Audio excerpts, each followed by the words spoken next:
এসো বাংলার হাত ধরে ইউটিউব চ্যানেলে সবাইকে অনেক অনেক শুভেচ্ছা, অভিনন্দন এবং গুরুজনদের আমার প্রণাম। আজকে আমাদের আলোচ্য বিষয় হচ্ছে সিংহল এবং বুদ্ধ ধর্মের রচনার পাঠ্যক্রমিক আলোচনা। তার প্রেক্ষাপট নিয়ে আমি আমার পূর্ববর্তী ভিডিওগুলোতে আলোচনা করেছি এবং এই বিষয়কেন্দ্রিক প্রথম অংশের কিছু আলোচনা আমার আগের ভিডিওগুলোর মধ্যে আছে। তোমরা যারা আজকের ভিডিও প্রথম দেখছো, তোমরা আমার আগের ভিডিওগুলো অবশ্যই দেখে নেবে, তা না হলে রচনাটি তোমরা পুরোপুরি বুঝতে পারবে না। আজকের আলোচনা হচ্ছে যে লঙ্কা নামক টাপু যেটা সিংহল হয়েছিল, তা কিভাবে সিংহল হলো তা আমরা আগের ভিডিওতে আলোচনা করেছি। তারপর আমরা দেখলাম যে এক সময় সেই বাঙালি বদমাইশের উপনিবেশ সিংহলে কারা এলো। সম্রাট অশোকের ছেলে মেয়ে মাহিন্দ এবং সংঘমিত্রা এক সময় ধর্ম প্রচার করতে সেই সিংহল নামক টাপুতে এসে হাজির হয়। আমরা জানি সম্রাট অশোক গৌতম বুদ্ধের ভাবধারা প্রভাবিত হয়েছিলেন বিশেষভাবে, এবং সেই গৌতম বুদ্ধ যে ধর্ম, সেই বুদ্ধ ধর্ম প্রচারে মহারাজা অশোকের একটা বিশেষ অবদান রয়েছে। এবং তার সেই সন্তানরা কোথায় এসেছিল? সিংহলে। তার মানে আমরা বুঝতেই পারছি যে তারা বুদ্ধ ধর্মের প্রচার কার্যে ব্রতী হয়ে বা বুদ্ধ ধর্মের প্রচার কার্যের জন্যই কিন্তু সিংহলে এসেছিল। তারা তখন প্রথম এসে দেখলো যে সেই জায়গার লোকগুলো, যে আমরা রচনার যদি একটু পড়ি, তখন তারা দেখছিল কি লোকগুলো বড়ই আদারে হয়ে গিয়েছে। আজীবন পরিশ্রম করে সেগুলোকে যথাসম্ভব সভ্য করলেন, উত্তম উত্তম নিয়ম করলেন, আর শাক্যমুনির সম্প্রদায় আনলেন। দেখতে দেখতে সিলোনিরা বেজায় গোড়া বুদ্ধ হয়ে উঠল। লঙ্কাদ্বীপের মাঝখানে প্রকাণ্ড এক শহর বানালে তার নাম দিলেন অনুরাধাপুরম। এই যে পরিবর্তন, তার মানে কি? এই যে বাঙালি বদমাইশের উপনিবেশ সিংহলটা ছিল, সেই জায়গার মধ্যে সেই জায়গাতে পরিবর্তন নিয়ে এলো কারা? মাহিন্দ এবং সংঘমিত্রা। তারা কিছু উত্তম উত্তম নিয়ম, তার মানে কি? সেই মানুষগুলোকে সভ্য করে তোলার জন্য তারা সেই জায়গায় কিছু নিয়ম শৃঙ্খলা নিয়ে এলো।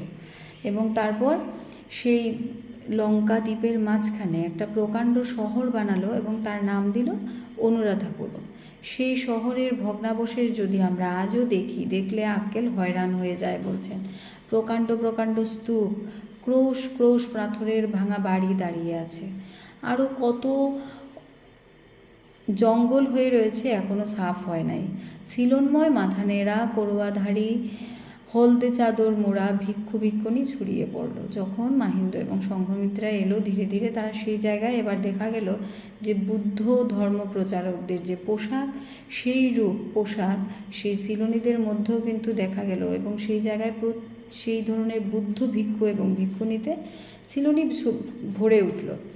তারপর দেখা গেল এই জায়গায় জায়গায় বড় বড় মন্দির গড়ে উঠল, মস্ত মস্ত ধ্যান মূর্তি, জ্ঞান মুদ্রা করে প্রচার মূর্তি, কাত হয়ে শুয়ে মহানির্বাণ মূর্তি তার মধ্যে।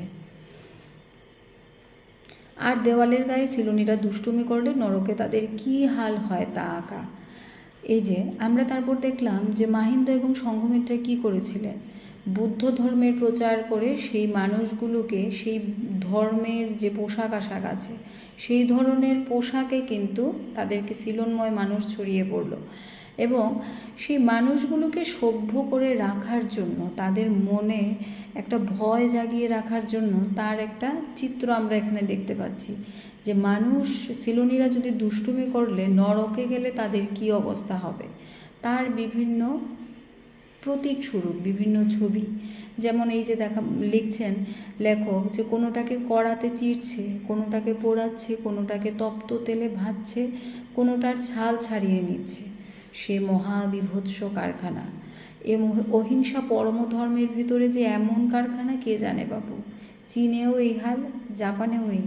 এদিকে তো অহিংসা আর সাজার পরিপাটি দেখলে আত্মপুরুষ শুকিয়ে যায়। এক অহিংসা পরম ধর্মের বাড়িতে ঢুকেছে চোর, কর্তার ছেলেরা তাকে পাকড়া করে বেদম পিটছে।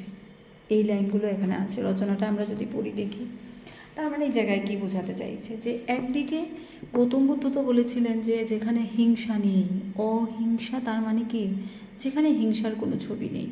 কিন্তু সেই বুদ্ধ ধর্মের প্রচারের যে রূপ, তার মধ্যে মন্দিরের গায়ে যে চিত্র, তা কিন্তু সেই ধর্মের একটা পরিপন্থী। সেই ধর্মের যে ভাবধারা, তার যে ভাবধারাটা ছিল, তার সঙ্গে যেন সেই ছবিগুলো বেশ বেমিল। যেখানে তারপর আবার তিনি আরেকটা ছবির কথা বলেছেন, যেখানে কোনো বুদ্ধ ধর্মাবলম্বী মানুষের বাড়িতে অহিংসা পরমধর্ম, মানে যে সেই ভাবধারায় অনুরাগী সেই ধরনের কোনো মানুষ, তার বাড়িতে চোর ঢুকেছে। এবার সেই চোরটাকে খুব মারা হচ্ছে। একটা সময় কর্তা ডাক দিয়ে বললেন যে মারার প্রয়োজন নেই, কারণ অহিংসা পরমধর্ম। যখন মার থামিয়ে সেই চোরকে কি করা হবে তার জন্য জিজ্ঞেস করা হলো, তখন কর্তা কি বলেছিলেন, তাকে থলিতে পুরে জলে ফেলে দাও।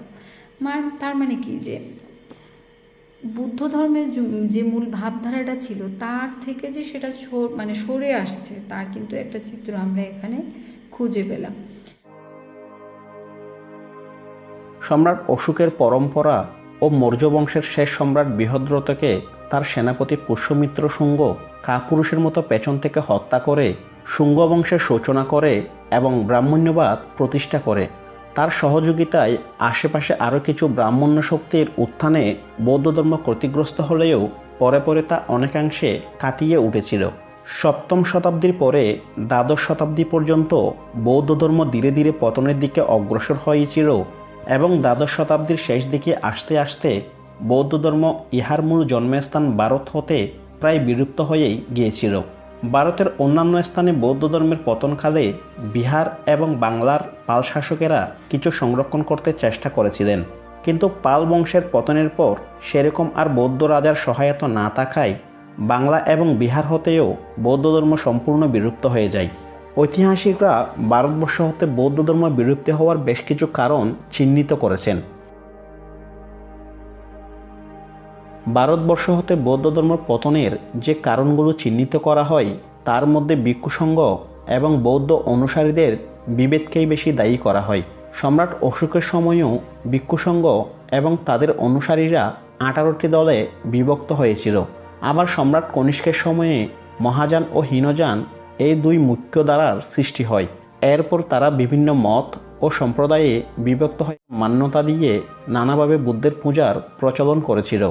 সাথে সাথে বিভিন্ন প্রকারের বোধিসত্ত্বের পূজার বিধান সূচনা করেছিল। বুদ্ধ ও বোধিসত্ত্বের উপাসনা ও পূজার জন্য মন্দির নির্মাণ করা শুরু করেছিল। ক্রমে ক্রমে তারা বুদ্ধ ও বোধিসত্ত্ব ছাড়াও অনেক প্রকার কুসংস্কার শক্তির দেবদেবী ও তাদের মত আবিষ্কার করেছিলেন।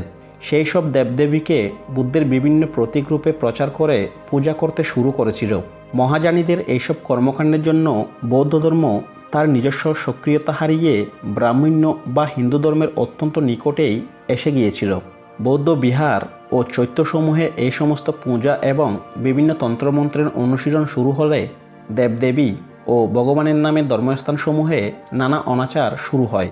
বুদ্ধ যে নৈতিকতার ভিত্তিতে ভিক্ষু সংঘ স্থাপন করেছিলেন, সেই সংঘ নিজেদের নৈতিকতা হারিয়ে বিভিন্ন তন্ত্রমন্ত্র, পূজাতান্ত্রিক সাধনা, ঝাড়ফুঁক ও তাবিজ কবচ ইত্যাদির দ্বারা মানুষকে আকর্ষিত করতে চাচ্ছিল। মহাযান পরম্পরার এইসব ভিক্ষুদের বজ্রযান ও তন্ত্রযান বলা হতো। এই তান্ত্রিক ভিক্ষুরা তাদের তন্ত্র সাধনায় সূরা ও নারীকে বেশি প্রাধান্য দেওয়ার কারণে দিন দিন তাদের সংখ্যা বৃদ্ধি পায় এবং এতে করে বৌদ্ধ ধর্মের মূল ভিত্তি হারিয়ে যায়।